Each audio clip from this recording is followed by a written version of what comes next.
Hey everyone, welcome back with me again in this channel. So on today's video, I'm gonna show you how you can change your face into an avatar on CapCut.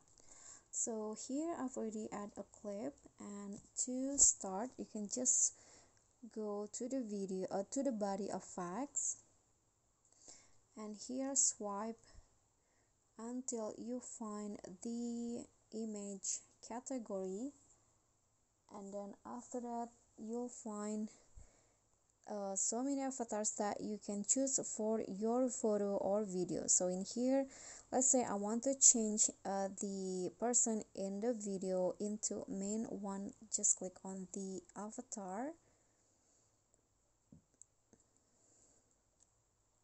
and wait for it to be applied to your video.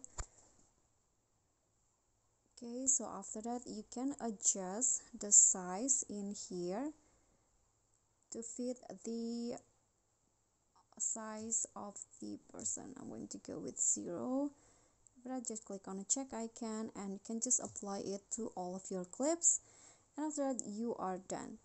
Okay guys, so that's all from me. Thank you so much for watching. Please don't forget to subscribe, like this video, and also comment.